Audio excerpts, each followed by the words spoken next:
Hello, and welcome to today's webcast, How to Reduce Over-the-Counter Medication Risks. I'm Lois Bowers, Senior Editor of McKnight Senior Living, and I'll be your moderator. Residents in assisted living communities often depend on both prescription medications and over-the-counter medications to treat their conditions. If the OTC medications that residents use are not watched closely, however, they could become a safety concern. Access to these medications and costs can act as barriers as well. So we're pleased to have Todd King, Director of Clinical Services at Omnicare, a CVS company, with us today to describe how to reduce the risks associated with over-the-counter medicine. We'll hear from Todd in a few moments, but first we have some housekeeping matters to take care of. First, I'd like to let you know that today's slides are not available for download. If you think you're experiencing audio difficulties with this broadcast, please first check the volume control on your computer. We found that this is one of the most common causes of hearing issues with presentations like this one. The sound should come from your computer speakers. If the volume control doesn't appear to be the issue, then please click the Help button at the upper right of the player for assistance. Please also keep only one browser window open on your computer to prevent echo. Also, we will have time for questions and answers at the end of today's presentation. If you have any questions about the information presented, please feel free to send them directly to us at any time during this hour by clicking the button and typing them. This educational offering has been reviewed by the National Continuing Education Review Service of the National Association of Long-Term Care Administrator Boards. It has been approved for 1 clock hour. The CE credit is available only for those who have registered and are listening live. If you'd like to earn a certificate, you must register for the webinar at mcknightseniorliving.com/March6webinar. Log on and listen on a computer that is separate from those of others who wish to receive credit. A certificate will be mailed to all eligible attendees at the conclusion of this webinar. Please allow up to 24 hours for it to arrive. Please note that you must stay tuned to this event in its entirety during its original broadcast to receive a certificate. Also, please note that the National Association of Long-Term Care Administrator Boards is changing its process for obtaining CE credits as of April 1st. All CE sponsors will be required to report all credits earned to NAB's National CE Registry. Also, attendees of McKnight's educational sessions will need to provide their NAB ID numbers in order to report their credits to the registry. For more information, please visit nabweb.org/CE registry. Today's program is made possible by support from Omnicare, a CVS health company. Please visit its website at omnicare.com, but please remember, do not interrupt this webcast presentation if you would like to earn the CE credit. Finally, this session will be archived and on demand shortly after this live broadcast. You can access the webcast again at no cost, and others can experience it again for the first time, again at no cost, by simply going to the registration page to enter this studio. The web address is mcknightseniorliving.com/March6webinar. You also can use the link in the email you received for this webinar. As I mentioned, however, accrediting bodies dictate that CE credit may be given only for attendees at this live broadcast. Now I'd like to tell you a little bit more about today's featured speaker. As I mentioned, Todd King is Director of Clinical Services at Omnicare. There, he is responsible for overseeing clinical services for the Southeast and Northeast, including managing the consultant pharmacist and clinical managers for the regions, implementing clinical programs, managing facility formulary, and providing education to customers and staff members. Todd is a certified geriatric pharmacist and has worked in the long-term care industry for 25 years. He holds a doctorate of pharmacy from Campbell University School of Pharmacy and completed a residency in geriatrics and long-term care in Durham, North Carolina. I've taken a peek at his slides and can tell you that he has a lot of helpful information to share. So with that, I'm going to turn things over to Todd so he can begin his presentation. Todd? Thank you, Lois, and good afternoon, good morning, wherever you're listening from in the group today. As was mentioned, we're going to talk a little bit about over-the-counter medications today. But first, I just kind of wanted to open up and just talk a little bit about some of the situations that lots of times our seniors deal with when trying to select an over-the-counter medication for a symptom that they're having, et cetera. And we'll talk a little bit about that as we go through the presentation today. But it's great to see a lot of people on the phone here, and looking forward to kind of going through some of the information that we're going to discuss regarding over-the-counter medications.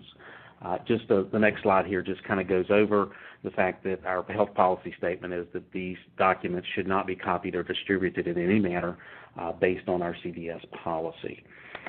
So let's step right into the presentation. We're going to talk a little bit today about some numbers and statistics around drug utilization in our senior population. We'll also talk a little bit about what changes in the body occurs as we age, because I think that's really important to understand not just prescription medications, but over-the-counter medications too, because I think it's important to remember that a lot of these medications that our seniors and our general population have access to today were actually prescription medications at one point. So that's important to keep in mind. So they act similarly as our prescription medications do, especially in our geriatric population. As they age, those changes that occur throughout the body affect the way drugs are handled. Then we'll go in and talk about some specific medications and then also some specific categories of medications that may be problematic in our geriatric or senior population.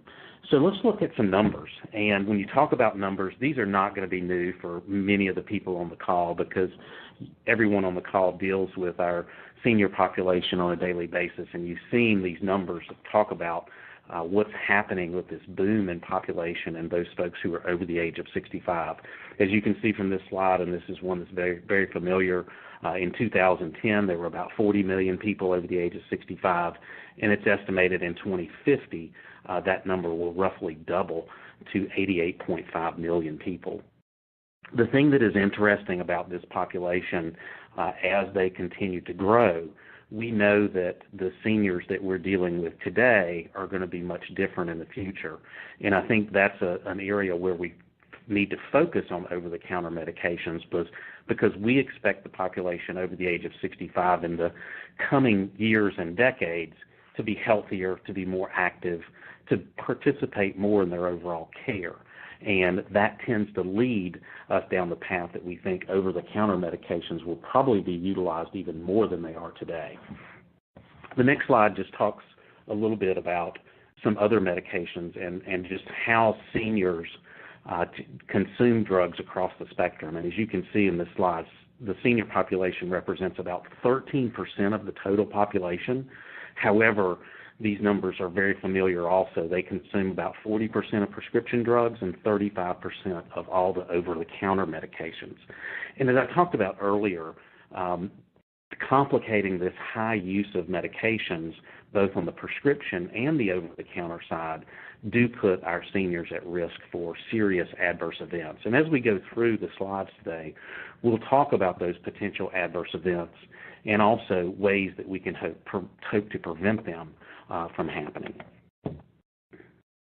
Our next slide talks a little bit about estimated annual costs of medication-related problems, and I think this is something that is real important for us all to keep in mind, that those medication-related problems, some of the ones that we'll talk about today, do have a significant impact, not just on the quality of care and the quality outcomes of our seniors, but there is a significant, as you can see from this slide, financial drain around these medication-related problems. We're always wanting to make sure that we take care of the quality item, but we also need to look on the flip side about the financial impact to the healthcare system. So basically in hospital admissions alone, $121 billion, long-term care admissions, $32, physician visits, $13 billion, emergency room and additional treatments, another $10 billion roughly, in overall expenses.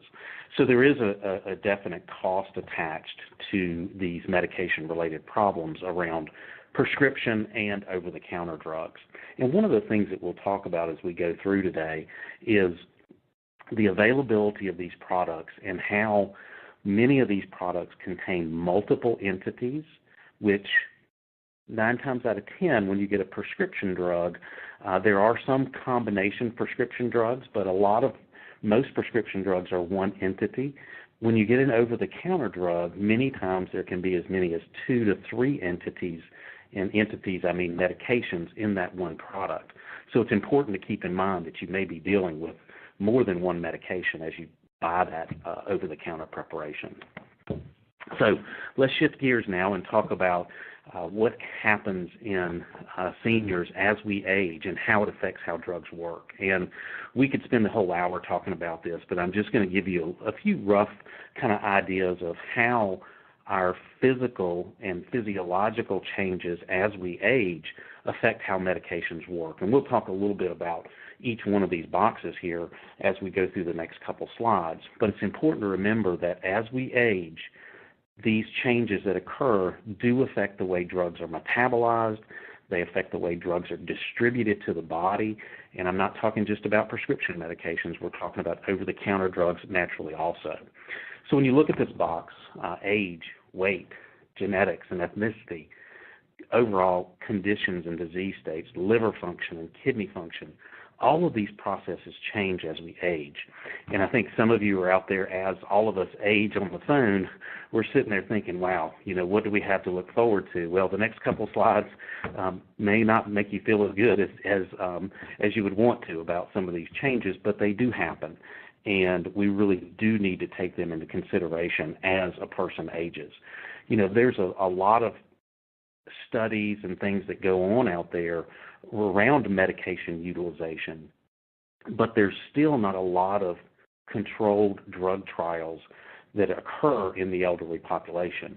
There are some, naturally, if the drug is specifically related to a geriatric population, it'll be studied there. But in a general population for medications, they're usually studied in much younger, much healthier people. So lots of times when we're utilizing drugs, we really don't know what's going to happen when that person who is in their 90s with multiple comorbidities and multiple medications, we add that additional medication. Lots of times we really don't know what's going to happen. And that's kind of scary, and that's why these folks are so clinically complicated and so difficult to manage their medications. So let's look at the next slide and just talk about some overall changes that happen as we age. And just as a reminder, we're going to be on this call for about 45 to 50 minutes today before questions, and all of us will age throughout that time. There's going to be changes in your body as we go through this call, and there's a lot of things that are happening. Some take a really long period of time, and some take a shorter period of time based on where you are in the aging process. So just a couple things real quick on this slide. There's a decrease in the total amount of body water. Generally, as we age, that total body water volume decreases and alters depending on the condition that the person has or comorbidities. All of us on the phone who are approaching the age of 50 and beyond know that as we get to that age, lots of times there's a change in our body composition. Usually a lot of our muscle mass is converted over to fat if we're not actually as physically active or can be as physically active as we could when we were younger. So an increase in total body fat means that drugs that like fat and drugs that are stored in fat tend to be dosed differently or need different types of dosing based on when that person was younger. And very similar to that, there's decreased protein levels in the body, and as I mentioned, decrease in muscle mass. What decrease in protein means as we age is, and you always have to think about these things when you're dealing with our population, is decrease in protein means that drugs that bind to protein, as we've already talked about, some drugs go to water, some go to fat, some are bound to protein. As that protein decreases, there is more free drug or active drug in the system. So lots of times that's why our seniors require lower doses and more and less frequent dosing intervals for certain medications that are highly protein bound. So these three factors really do play a major role in the way certain medications are distributed, metabolized, and managed in the body. And then also we have the same challenges that as we age that most of you can see that I wear glasses. I didn't wear glasses when I was a lot younger, so our vision does decrease as we age. This really affects our senior population. In a few minutes, you'll actually see some sample over-the-counter labels from some over-the-counter medications, and you'll see how difficult these are to read and how difficult they are to interpret. So that's an area where I think it does create some challenges for our seniors. Hearing, naturally, our hearing decreases as we age. That hurts us in understanding instructions and precautions. There's a decrease in dexterity to opening containers. I've had situations where I've interacted with seniors and, who were using over-the-counter medications because they could open the package easier than they could a prescription medication. So that's just because of the changes in their dexterity, and they may have had arthritis or something like that. One of the things I didn't put on the slide here was a whole other area that we really need to keep in mind is as we go through the next few slides, or a couple slides, and look at some of these specific labels, is the impact of literacy in our geriatric and senior population on their ability to interpret the labels and understand the language and the presentation on over-the-counter drug labels. Because most of the time, it's a state of board pharmacy requirement that when you get a new prescription, the pharmacist reviews that prescription with you. So in a senior population person or a geriatric person, that pharmacist interaction and their prescriber's interaction is probably the best area for them to understand side effects and dosing of that prescription medication. That doesn't occur with over-the-counter medications unless that person actually seeks that pharmacist out when they're in the retail pharmacy. So one of the takeaways from this, I definitely would think for the group today would be when you're talking to seniors and interacting with seniors, especially when they're working with over-the-counter medications, it's important for them to get feedback and directions and precautions from their pharmacist before utilizing that medication.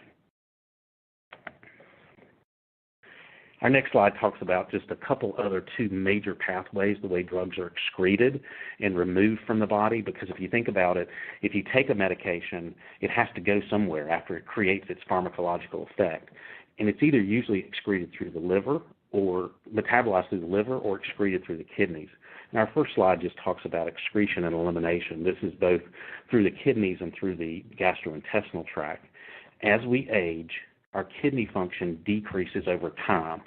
So anybody on the call today who's over the age of 30, which is probably quite a few of us, as you age and get past the age of 30, your renal function decreases decade over decade. So in a person who's in their 80s, lots of times with medications, 70s or 80s, any medication that is dependent on the kidneys to be removed from the body, that drug stands in the body longer than it would in a younger person.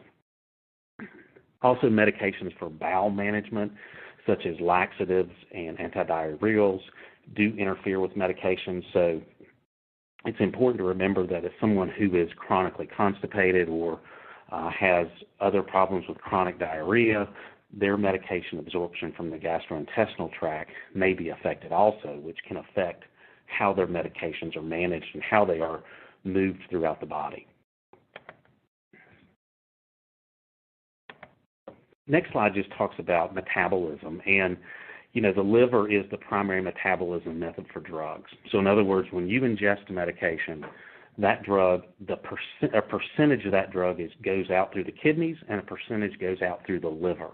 The liver basically has two different metabolism pathways, and those two pathways, one of them changes pretty significantly as we age, and the other pathway does not change very significant as we age.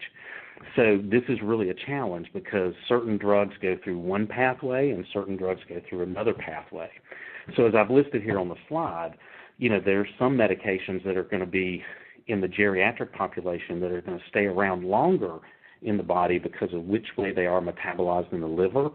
And then there's other drugs that are going to be very similarly metabolized through the liver as they would in somebody who's much younger. And then, to complicate matters, we do have some medications and some classes that actually go through both pathways. And the example that I've listed here are the benzodiazepines, which on the call, some of you probably know those as drugs like Ativan and Valium and that category of medications. Well, some of those drugs, Ativan, for example, goes through the pathway that's generally not affected by aging, whereas diazepam or Valium goes through the other pathway, which is significantly affected by aging. And therefore, those two drugs look very differently from a metabolism standpoint, even though they're within the same drug class. So as we age, it does make these factors very complicated. We'll talk about medications, over-the-counter drugs today that are basically go through both pathways, liver and renal excretion. So I think it's important for us to kind of understand basically how these changes work. Now, that was a quick kind of 10-minute overview of the changes that happen when we age, but I think it's important just to kind of understand those basic principles to understand what we're going to talk about in some very specific medications as we come in the next section of the slides.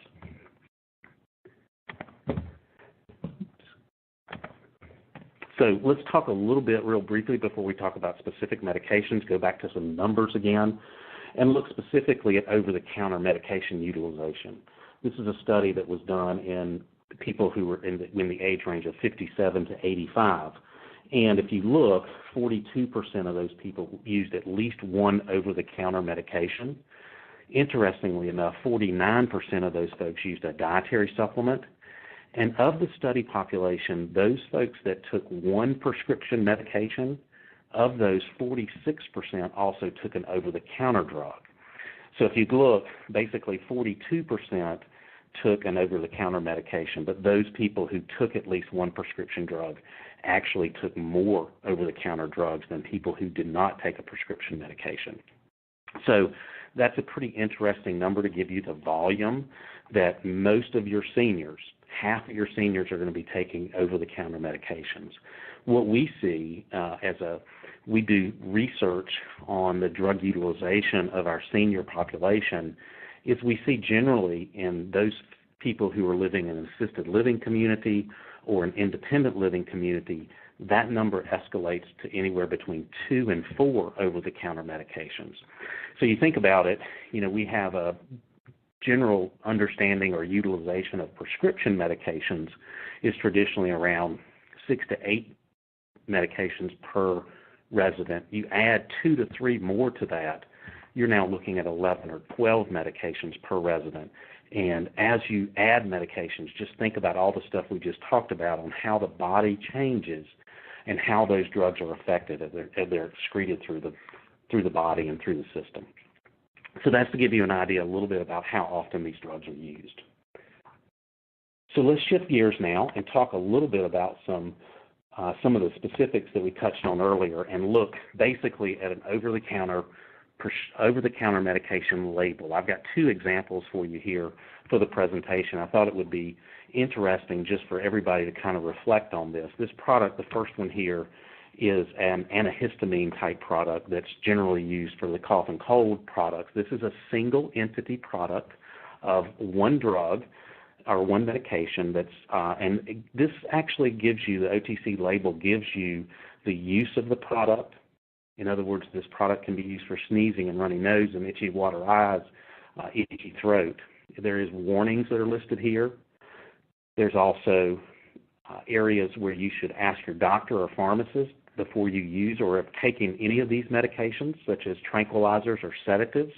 I really don't know if a lot of our senior population know what tranquilizers or sedatives are, so you can see how these could be very confusing to someone who is older that wants to take a medication like this. And then at the bottom, there are directions, and the directions basically outline what the dosages and the frequency should be in this product. And these are generally required areas that the FDA requires over-the-counter products to have. Some of these labels vary from product to product, and but the core items that are listed on this slide are pretty much the requirements.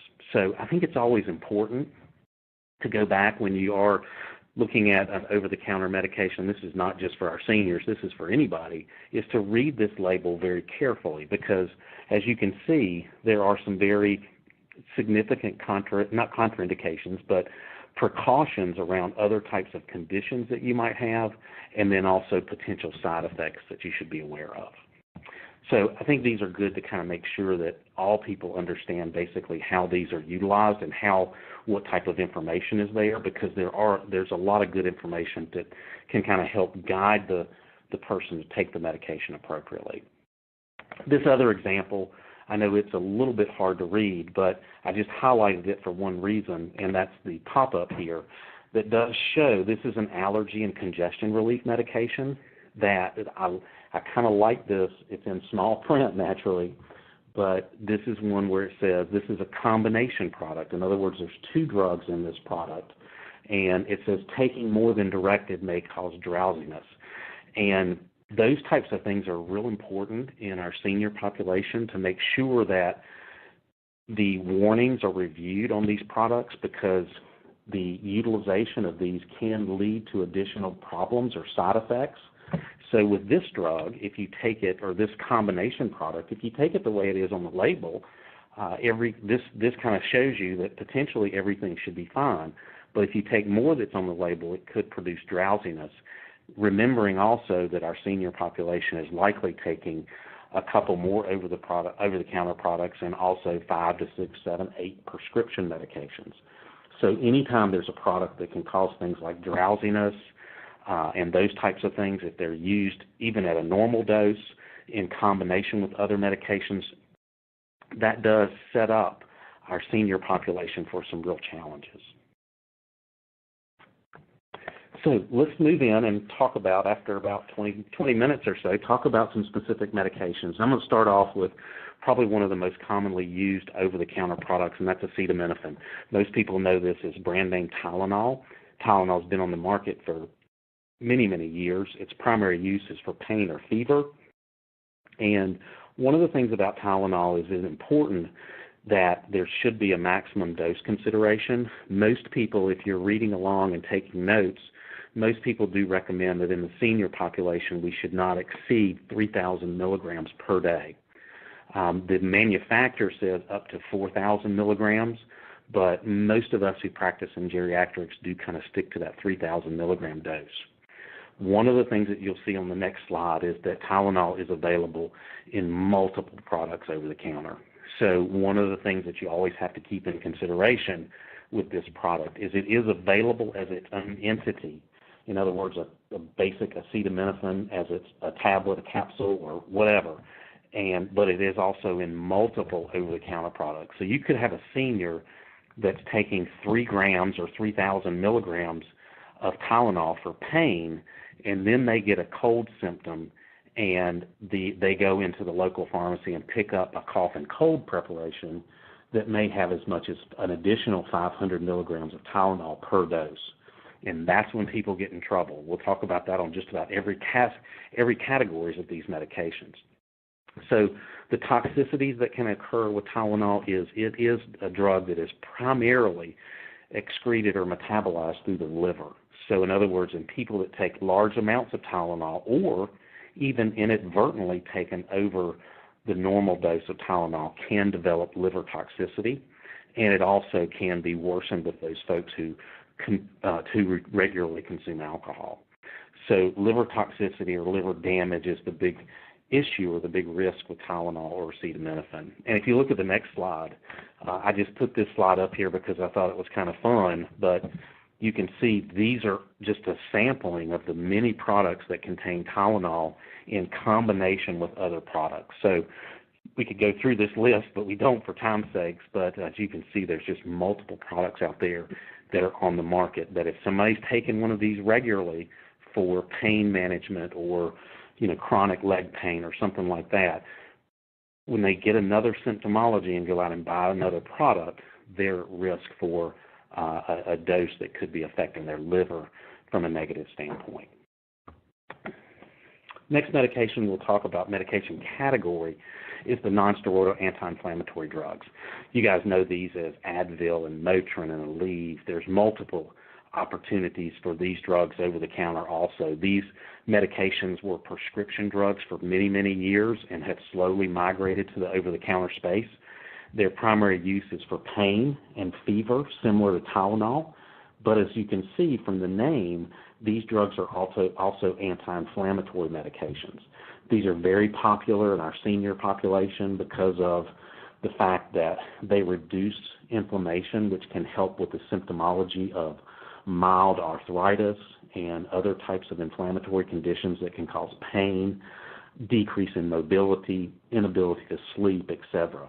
So these medications are very popular in our senior population. And the unfortunate challenge is when you look at the side effects from acetaminophen and look at the side effects for non-steroidals, they're much, much different. So let's look at the adverse events for the non-steroidal anti-inflammatory drugs on the right-hand side. Probably the most problematic in the elderly is that overuse in high doses can decrease the protective effects in the stomach and the intestines, and ultimately could lead to a gastrointestinal bleed or either severe gastrointestinal symptoms that may be needed to be treated by another medication. And unfortunately, if there is a gastrointestinal bleed, historically and usually that is a major event for a senior because they have a lot of other complicating factors that make that bleeding episode very significant. So it is something that really needs to be monitored and used very carefully in our geriatric population. They also do prevent blood clotting. Aspirin does prevent blood clotting, and that's something just to kind of keep in mind. These drugs also cause fluid, sodium, and water retention, which in our senior population can lead to fluid retention, which can cause an increase in salt in the body, which can increase blood pressure, and also increased fluid can worsen congestive heart failure. So in someone who has significant cardiovascular disease with hypertension and also with mild or moderate heart failure, those symptoms can worsen significantly once they start taking these over-the-counter products. The other challenge is, as similar to Tylenol, is these products are in multiple preparations across the over-the-counter product line. So a senior person could be taking Advil and Aleve at the same time and not even know it. And at that point, they're getting double the potential side effects and double the potential risk. So these drugs should be managed very carefully in our senior population. I could give you example after example of seniors who have run into challenges with these medications just because they are utilizing them to manage a symptom such as arthritis, which allows them to be mobile throughout their apartment, be able to go to activities without much pain or decrease in their ambulation. And lots of times they're not considering the potential side effects of the drugs. So we've touched on cough and cold a little bit already, but I think it's important to cover cough and cold just because there are a lot of products on the market. There's basically 3 different categories. Usually, if you have a cold, you're either stopped up, or you're coughing, or your nose is running a whole lot.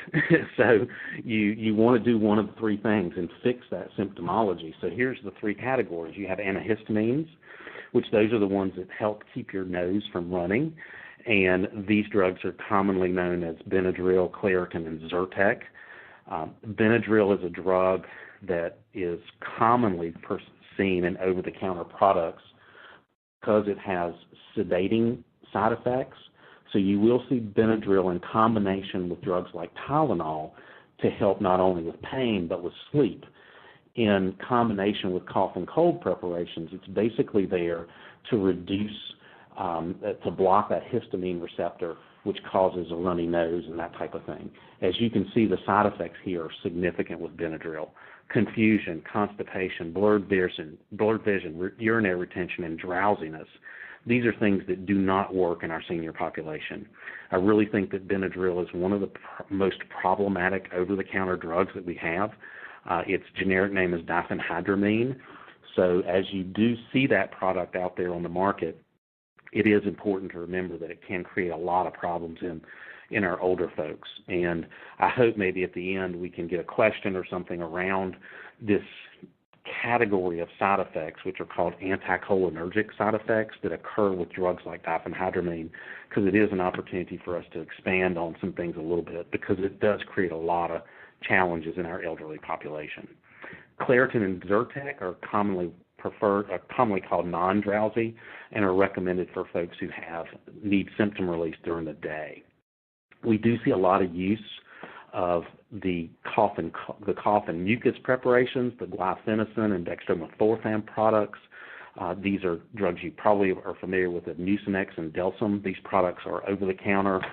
They can be helpful in reducing cough symptoms and kind of clearing that congestion in the chest.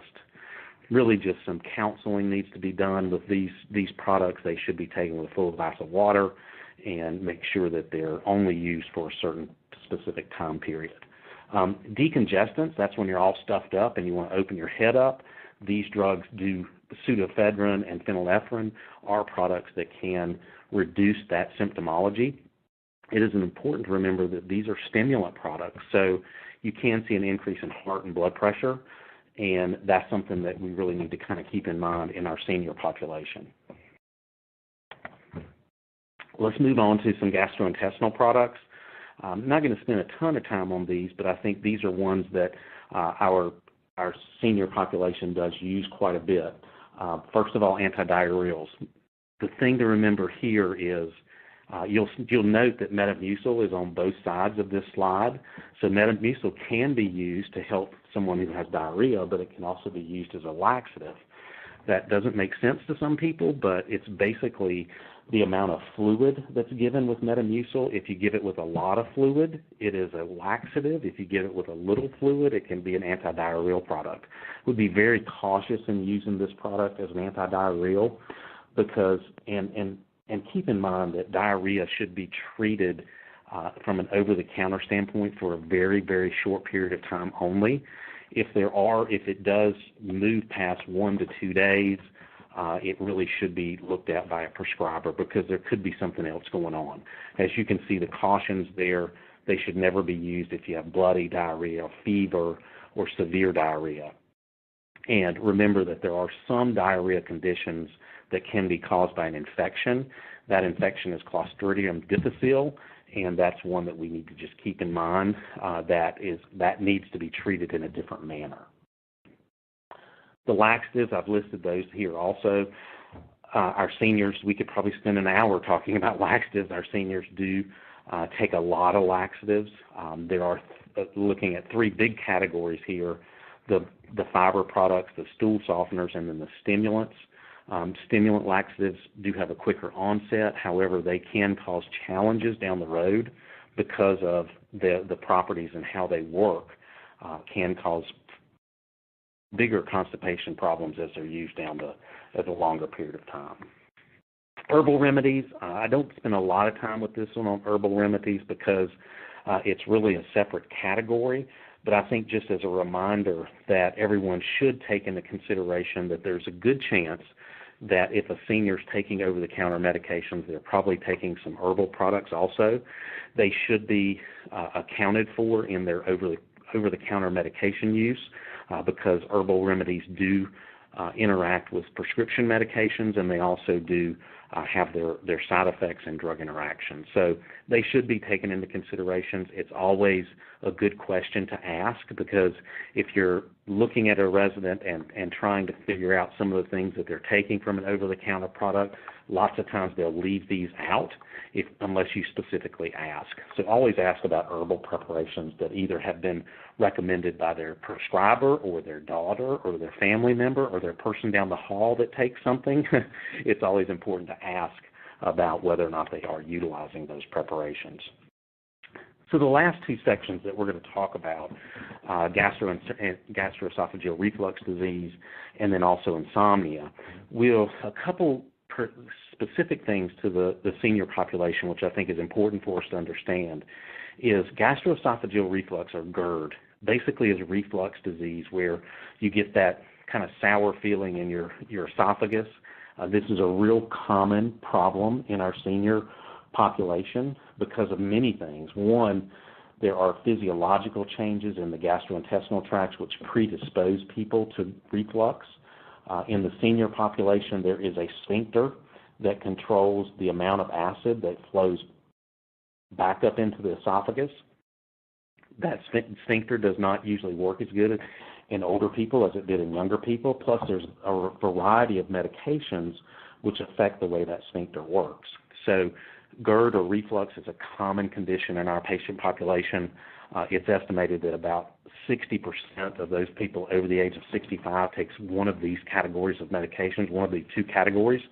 And basically, they're broken up into two different categories, the histamine receptor antagonist and the proton pump inhibitors. And we're going to touch on those individually as we go through. So we call them the H2 blockers, the histamine 2 receptor antagonist. You will know these products very commonly because they're on TV a lot, and they're available over the counter, Pepcid, Zantac, Axid, and Tagamet. Probably the two that are most commonly used are ranitidine and famotidine. That's Pepcid and Zantac. If you are taking notes and looking at this slide, please, in our senior population, just make a note that Tagamet or cimetidine should not be used in the senior population because of serious drug interactions. Generally, we use drugs like famotidine and Zantac or ranitidine in our over-the-counter preparations. Personally, I think famotidine is probably the safer, just because Zantac is one of those, and nizatidine or Axid. Both of those drugs are excreted by the kidneys, and as you remember from what we talked about earlier, that our renal function or kidney function does decrease with time. So that product, Pepcid, famotidine, is probably the preferred. These are some of the symptoms of common side effects of the H2 blockers. As you can see, confusion is at the end, and I mentioned that's especially at higher doses and in folks who have decreased kidney function, which is most of our geriatric population. So I would just make a note there that ranitidine and nizatidine have the higher incidence of CNS confusion and as the dose goes along. So touch on briefly the proton pump inhibitors. This category of medication became over-the-counter several years ago. This is drugs that you're familiar with, Omeprazole or Prilosec, Lansoprazole or Prevacid, and most recently an Omeprazole combination product. The thing to remember about these proton pump inhibitors, if you'll look down at the bottom, is and when you look at the package insert or the label on these products, it's indicated that they generally should only be used for 2 weeks unless prescribed by a doctor. We do have a lot of seniors that are taking these medications to treat their symptoms of GERD and overall look at specific opportunities to reduce their symptoms. These drugs do have drug interactions. I've listed there with Omeprazole that Plavix is clopidogrel and Omeprazole do interact with this product. So anytime these drugs are used, I think it's great or good practice to have a prescriber or a pharmacist look at those medications, especially if they're being used on a long-term basis. And really, they should only be used on a long-term basis under the auspices of a physician or a prescriber. As you can see, I did add the label in here for you, and just to kind of go through it and look, just to validate what I said just a second ago, if you look on the right-hand side, it says this product should only be used for 14 days and to treat symptomology. And if that symptomology occurs or recurs, there should be a conversation with a prescriber. So just keep in mind that these products could be used long-term in certain situations, but they are best used long-term under the auspices of a physician. So let's touch base now on sleep aids. And, sleep or insomnia is very common in our senior population. And many of the products that are over-the-counter do have a lot of side effects and potential hazards, as we'll touch on in just a second. I really think if you do have a senior that is dealing with problems with sleep, lots of times non-drug interventions are things that could be done first. There should be a review of their medication list to see if there's any potential medications that are causing the insomnia, and there can be other types of conditions that do need to be assessed or evaluated when that person is developing or asking for a sleep aid. Such items as pain, other drugs, as I mentioned, and then commonly in the geriatric population is a syndrome called restless leg syndrome, which does cause a lot of insomnia in our population, and there are medications that can be used to help with that. So key thing with insomnia is making sure that we do look at non-drug interventions and utilize those when they're most appropriate. I've listed a couple drugs here, just some common over-the-counter sleeping medications, doxylamine, which is Unisom, and that it is a medication that is commonly used. It does have anticholinergic side effects, as we've already touched on. There's really no data showing that the drug actually helps insomnia or shows efficacy in the geriatric population or our seniors. So I really think that it is one that should be avoided. And then also, as we've talked about earlier, diphenhydramine. I've listed some of the products that it's available in over the counter, Tylenol PM, Advil PM. Remember that these drugs are combined with other medications because lots of times there could just be an underlying pain factor that causes the person not to be able to sleep.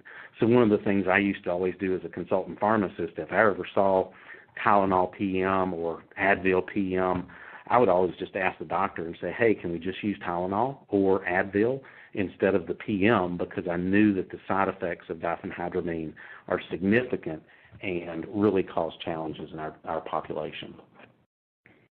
And as you can see here at the bottom slide, it really didn't work as well as any other product as far as placebo, and the adverse events were significantly higher than the non-placebo group.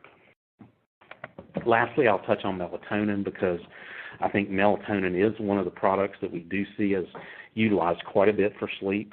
It is something that our elderly population do utilize and can purchase over the counter. Keep in mind, just like any herbal or over-the-counter non-medication related product, it is not regulated by the FDA, so there could be lots of different concentration things with melatonin, but it is a hormone excreted in the pineal gland in the brain, and there is evidence that it is useful for circadian rhythm disturbances. So in other words, if someone has differences when they can't figure out the difference between day and night, or they have trouble sleeping at night and not during the day, melatonin can help that. There is some good data out there with jet lag that kind of validates this circadian rhythm disturbance issue, and it may improve sleep onset and maintenance. The challenge is, as we age, melatonin levels naturally decrease with age and can lead to change in sleep patterns in the elderly.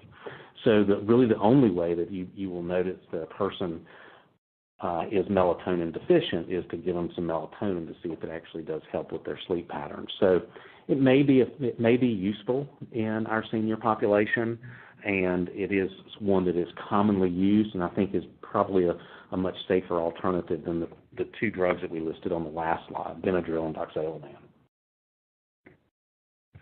So just to finish up here, and I'm going to turn it back over to Lois in just a second, but just to kind of look at just a couple of things as reminders. The high use of over-the-counter products in seniors make them at risk for adverse events. We talked about a lot of the physiological and pathophysiological changes that occur as we age and how that affects the way drugs are excreted and metabolized in the body. And that should be a consideration that is taken into account when any over-the-counter product is used. There are multiple combination products out there which cause the potential for drug duplication and also put our residents at high risk for adverse events. And as those drugs are added, and as those medications are added onto one or each or the other, there's always that potential for more or additional adverse events and also side effects and drug interactions. I think it's important for us to encourage our senior population to always look at the labeling directions, and if they don't understand the directions or have any questions about it, they should ask their pharmacist or their prescriber about the precautions or the use of that product, and then also find out if there's potential drug interactions with the prescription medications that they are taking. Because remember, the majority of these drugs that are over the counter are also available as a prescription, and that's an area where our residents can come in and run into drug duplication and also, as I mentioned, leading to potential side effects and adverse events. So with that, I think we're going to finish up here and kind of turn it back over to Lois for some questions. And I hope everybody enjoyed today, and I would love to take a few questions here at the end if you don't mind. Yes, great. Thanks, Todd, for all that great information. We would like to take some questions now. If you have any questions, please feel free to type them in, and we'll get to as many as we can. One question we had while you were speaking, Todd, was if medications affect seniors so differently than younger adults, then why don't we have specific instructions for the geriatric population like we do for children or pregnant women? I don't know if you can answer that, but do you have any thoughts on that? Yeah, that's a great question. I think when you look at the labeling of many prescription drugs, there are considerations for the elderly. And in general, pediatric prescribing is an overall requirement by the FDA. The geriatric dosing schedules and dosage reminders are related to medications that we specifically have data about in the geriatric population. I'll give you an example. There's certain medications out there that have to be dosed differently in someone who is at advanced age or has really decreased renal function. And they will give dosages according to that renal function, and that's applicable to the older population. So there is some information. It's not in every medication, but there is a lot of information out there with dosing according to the older population. It's not as extensive as it is in the pediatric population, but it is out there. But you generally, as you notice from the labels that we put up there really wasn't much on the over-the-counter products. So I think that's an area where we are a little bit deficient in, and there could be better labeling in that aspect. So that's a great point. Another question we received was your thoughts on the period of time someone should be taking medications for GERD. Yeah, as you look at the package insert for Prilosec, for Prevacid, those types of products, they do, the package insert from an over-the-counter standpoint says 12 weeks. Many people have GERD or reflux symptoms that last beyond that. Whether it's because of physiological changes in their gastrointestinal tract, it could be stress, it could be diet, it could be many factors. I think so most of those folks tend to go to a prescriber or a gastroenterologist to get evaluated, and some of those people will take the products long term. I know where this question is going because there's a lot of information out there coming out about the use of these products and how long-term use may not be the best option. And I'll give you a couple of examples. I think I had it in my slide there that, the way the proton pump inhibitors work is they block the pump that excretes acid and pretty much shut it down, which that decrease in acid in your stomach, some people are thinking is not a good thing. In other words, there's studies out there that show that there's a decrease in absorption of calcium in women and men who take long-term proton pump inhibitors, and the theory is that could predispose them to fractures because we're not absorbing that calcium into the bone. So that long-term decrease in acid, there is a potential for some problems associated with that. The other one, and I kind of touched on it, was the gastrointestinal infection, Clostridium difficile, or C. diff, is a pretty serious gastrointestinal infection that we've been able to tie back to long-term proton pump inhibitor use as a potential for causing that type of infection. And that's a problematic infection to heal and to cure.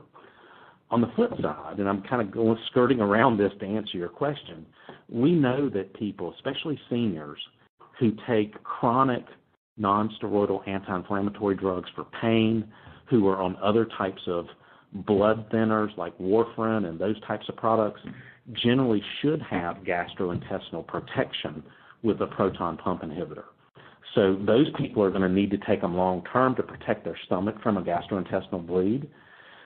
But for GERD, I really think we're going to see more and more literature coming out saying one of two things: either look at how you can decrease your symptoms from a non-pharmacological standpoint, whether it's diet, exercise, reducing stress, etc., or the alternative may be going back to an H2 blocker, because the H2 blockers keep in mind they don't completely block the pump.